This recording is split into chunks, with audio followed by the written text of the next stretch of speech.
Hello everyone, welcome to my September reading wrap up. Today I'm going to be talking about all the books that I read in September. Quite a few hits, also quite a few misses. If you haven't watched my videos before, I'm just going to let you know now, I will not be giving synopsises, plot summaries for any of those books because I feel like you can very easily find those on Goodreads, do a quick Google, whatever. No, I'm just going to be talking about all of my thoughts.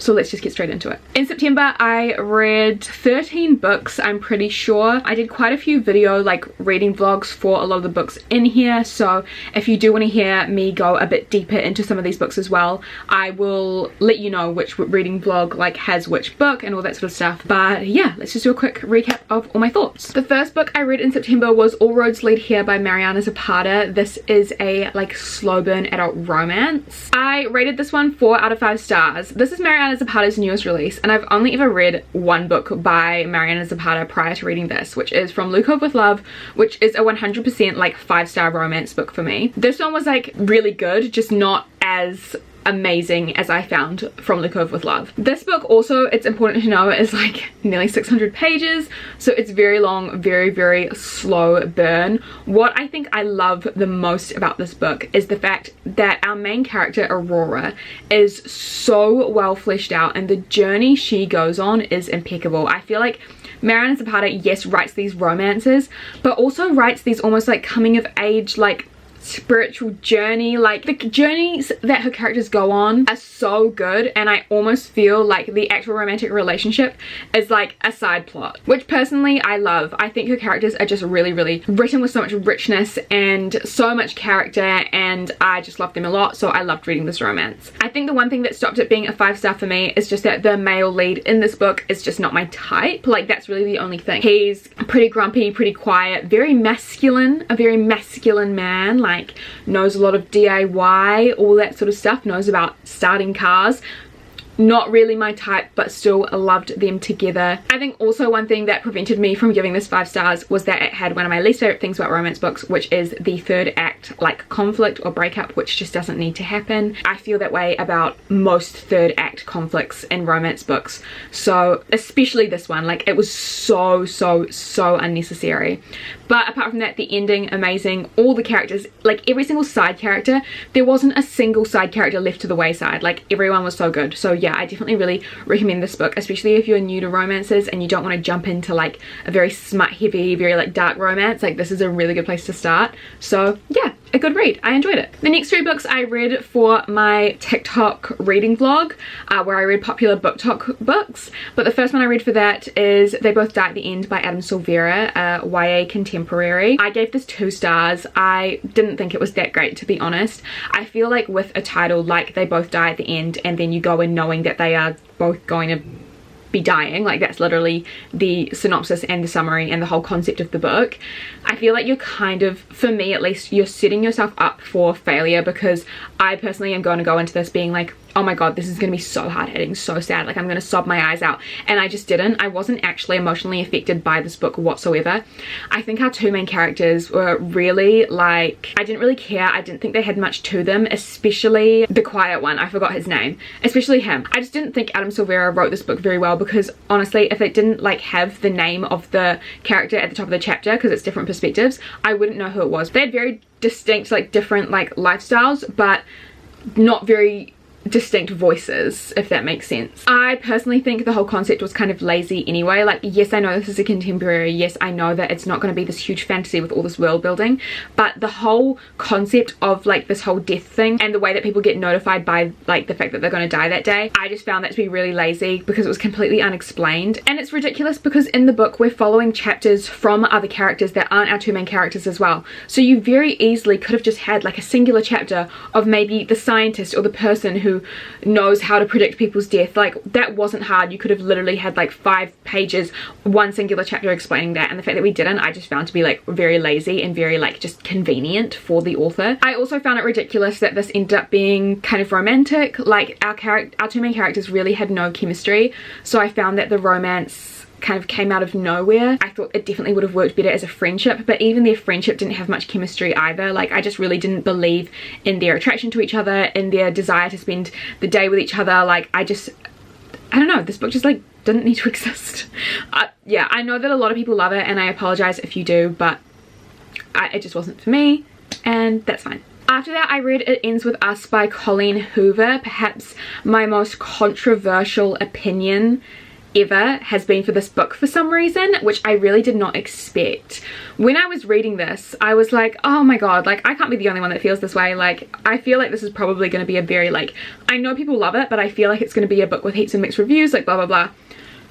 No, apparently I'm the only one. Apparently I'm the only one that doesn't like this book. What? Like, did I read the same thing as everyone else? Like, I'm really confused and gooped and gagged, and I don't understand. I gave this 2 stars at the time, but on reflection I think I'm going to be giving it 1 star, but just because there was really nothing that I liked about this. Let's do a deep dive for a second. Let's do a deep dive. First of all, on the surface, the things that I don't like about this is that I didn't like the writing style. I thought it was really poorly written, and it had absolutely no nuance whatsoever. It was really cringe. Like, for something that's supposed to be an adult romance following characters in their like mid to late 20s, what's with the Finding Nemo references here, there and everywhere? What's with like the ending of a chapter being like, and then he went down on me, best day ever, end chapter? Okay, like, was this written by a 17-year-old? I really don't understand. On top of that, I don't understand how Ellen DeGeneres is the 4th main character. Our main character, Lily Bloom, is obsessed with Ellen DeGeneres, and that doesn't make sense to me. Like, could you literally have chosen anyone else? I personally don't like Ellen DeGeneres at all. This might be like a, I don't know, a personal like thing. I don't like her at all, so I don't know why she was so heavily featured. And on top of that, I feel like a lot of this book is like kind of love triangle-y, and we are hearing about this like character from her past, like this guy that's from her past who's part of the love triangle, but we only ever hear about him through exposition, and that exposition is our main character's like diary entries, which are like letters to Ellen DeGeneres. If you have to like create a whole story arc just through like letter writing and that's how you do your exposition, to me that's just very poorly crafted and not well written and really lazy, in my opinion. On top of that, because there's this whole love interest situation and it's very clear that like this guy from her past is going to be endgame, we do need a little bit more development other than just like these letters explaining their history, because the characters when they were 15 and 18 are going to be very different to the people that they are when they are like in their mid to late 20s. And so the fact that our author hasn't re-established a connection between the characters when they meet up again in the future, I personally think is very lazy. I don't know how to root for these characters because they're essentially strangers. They haven't seen each other for 8 years. You can't just shove in all these pages and pages of letters to Ellen, which are basically just like a recount of what happened in her past with this guy, and expect us to believe that they're like soulmates and one true loves. I didn't see any chemistry between them. Even in the past, I didn't see any chemistry between them. It was just quite bizarre. I feel like there were some social issues that were handled in here very badly. I'm not going to start with the controversial one. I'm going to say like homelessness. This was just kind of chucked in as like some sort of like, I don't know, it just wasn't very well explained, and it was just like this, and like there's literally a sentence within the first chapter where she's like, my name is Lily Bloom, that strange girl with the erratic red hair who once fell in love with a homeless guy. Like, okay, we didn't really go into this character's homelessness at all, and I feel like that was quite poorly done.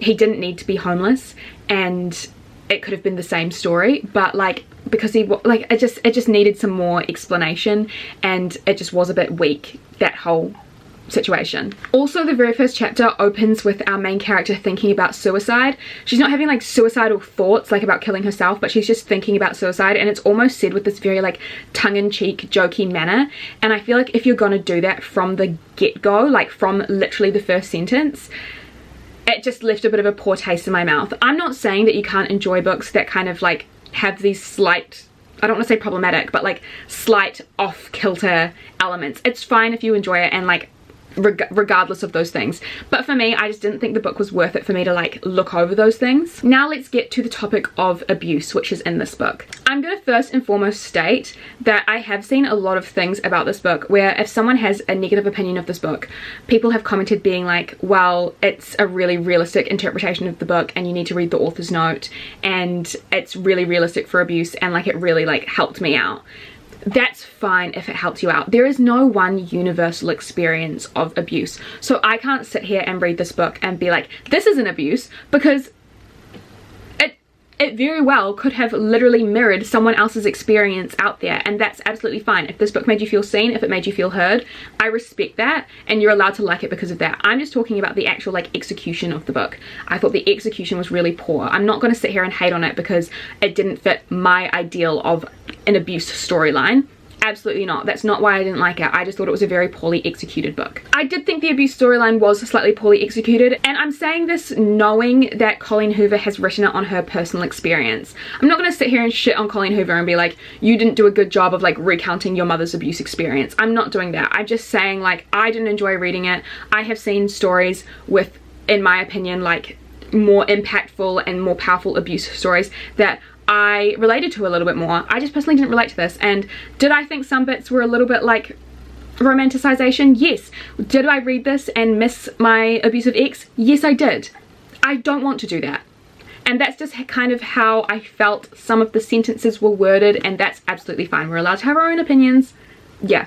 I just saw Chloe kind of like get a lot of comments kind of re-explaining to her like the purpose of the book, and don't worry, like I know the purpose of the book. I know why Colleen Hoover wrote it, but these are my opinions, and I didn't enjoy the book. I didn't think it was well written, and I should be allowed to say that. And you're allowed to disagree with me. Like, that's fine. Anyway, that's all my opinions on It Ends With Us. I will probably never speak about it ever again on my channel. I did read another Colleen Hoover though this month, so I will get to that book later. The next book I read in September was Catherine House by Elizabeth Thomas. I was really excited for this novel. It was like a dark academia, like mystery thriller, like kind of weird, but I ended up rating it 2 out of 5 stars. I just found it really boring. The writing style to be quite poor. Like, I don't know where it was going the entire time. I just think everything was very poorly explained, and even now I find myself not remembering a lot about it, so I'm struggling to actually tell you guys about it. I read this in a 24-hour readathon vlog, so I will link that vlog down below because I explain it a little bit better there, but like I for the life of me cannot remember right now, and I feel like that speaks volumes to my enjoyment of this book. So yeah, Catherine House. Then I read From Blood and Ash by Jennifer L. Armentrout. This was the final book that I read for my TikTok vlog. I rated this 3 out of 5 stars. It was probably the best one out of all the like book talk books that I read. I thought this was like really fun, like a really good time. It did take a while for me to get into it, and I think things were very poorly explained, and the world building and explanation of magic system, I don't think it was particularly well done. It was kind of confusing at the beginning, but then I really loved the second half. The plot twists in the second half I 100% saw coming. I knew they were coming from a mile off, but I still loved reading them. Like, I was like, yeah, like of course these are like, this is what's gonna happen, because that's honestly the best avenue you could have gone down. Like, I enjoyed it. Our main character, I didn't really care for her, and there were some side characters that I didn't really care for. I quite liked the male love interest.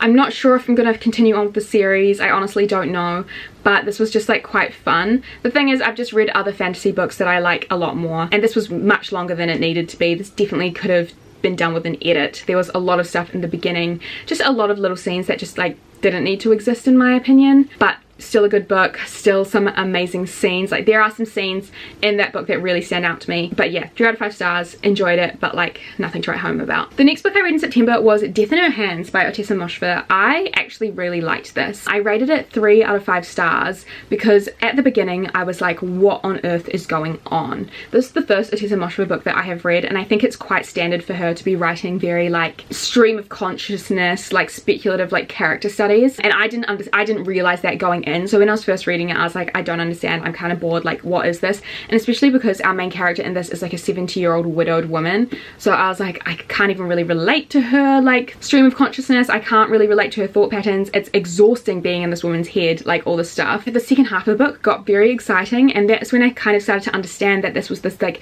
big character study and this really unreliable narrator, and all these things started clicking into place, and I actually really enjoyed it. It was very atmospheric and very almost disturbing towards the end. Like, there's only really like one thing, like actually no, 2 things that happen that are very untoward and very like, oh wow, but the actual vibe of it the whole way through was like very, kind of not spooky, but just kind of like unsettling atmosphere. I actually found the ending really sad. At the end of the day, this is just a story about immense loneliness and a woman who has had a very traumatic marriage and experience in life and has been dealt kind of a shitty hand in her life.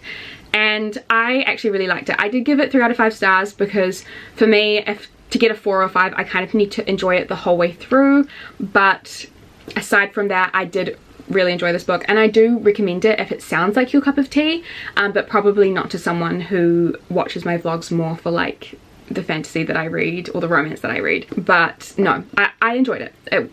It was good. Yeah, I actually am going to go through these next books quite quickly because I did do a full reading vlog on these where I read 7 books in 7 days and did get quite in depth with my thoughts, so I'm going to try and zoom through the next like 6 books very quickly. The next one I read was The Wisteria Society of Lady Scoundrels by India Holton. Absolutely loved this. 5 out of 5 stars. It was a historical romance.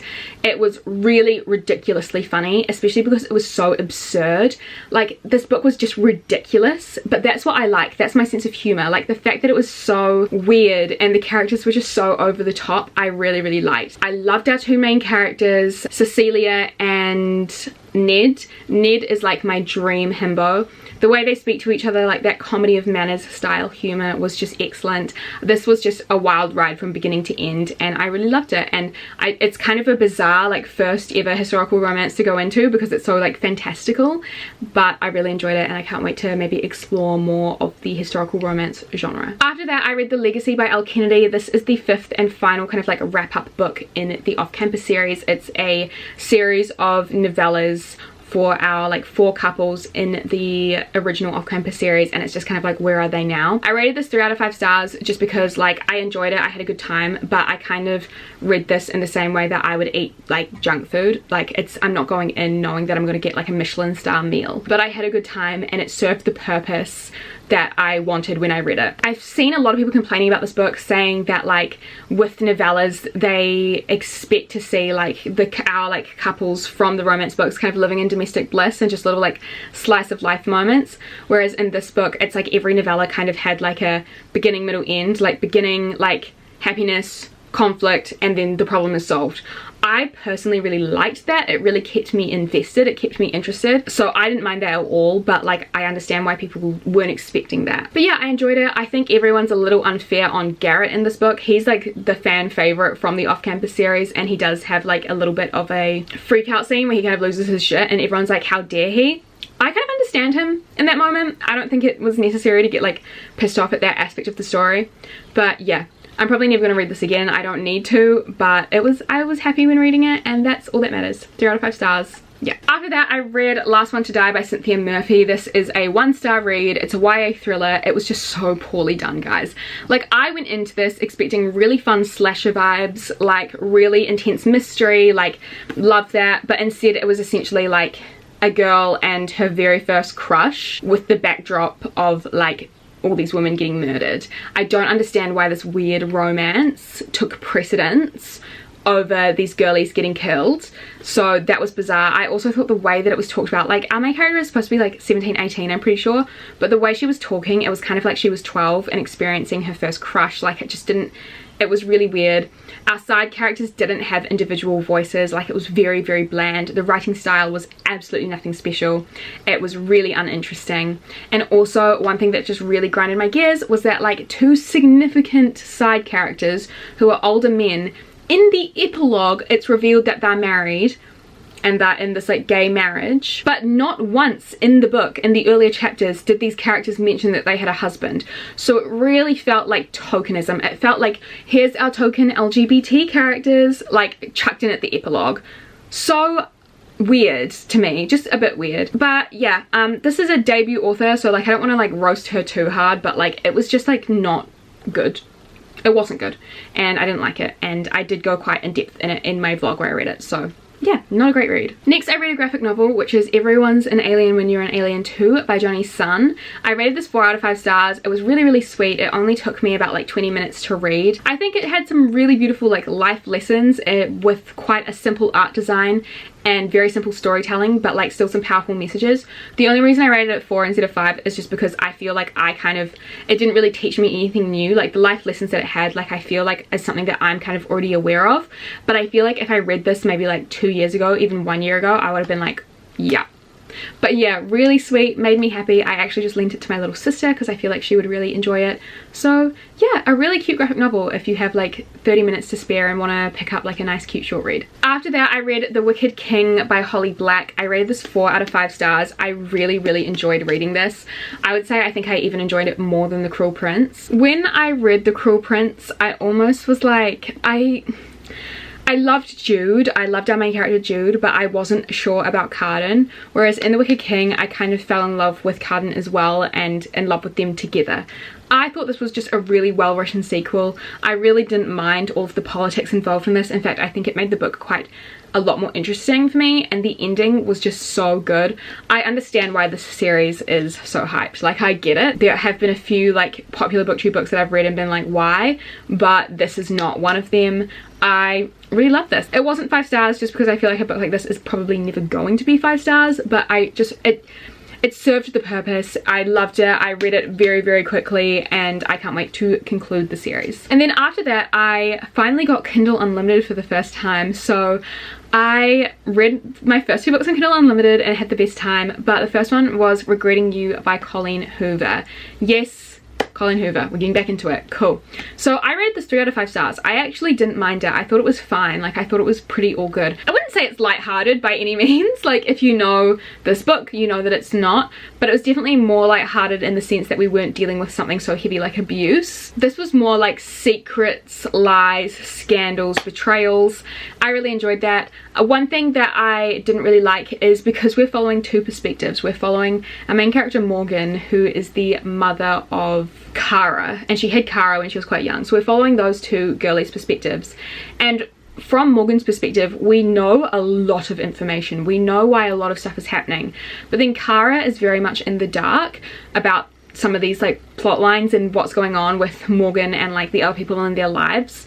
So reading Kara's perspective was quite exhausting because it was kind of like a lot of it was her being angry that she doesn't know what's going on, angry that her mother's lying to her, and as a reader it's like, well, we know what's going on, so it's really frustrating reading this perspective and hearing about her complain because we know the reasonings, and it's kind of hard to like empathize with her when you're more focused on empathizing with our other character Morgan, even though we should be empathizing with Kara, if that makes sense. I did read it very quickly. It was fun to pass the time. I don't think I will be remembering this book anytime soon. Like, it's not super memorable, but like I said, I'm still gonna check out more Colleen Hoover. Like, I haven't given up on her, and this kind of proved to me that, like, you know, not every book of hers is going to be amazing, but there's gonna be some that are definitely like better.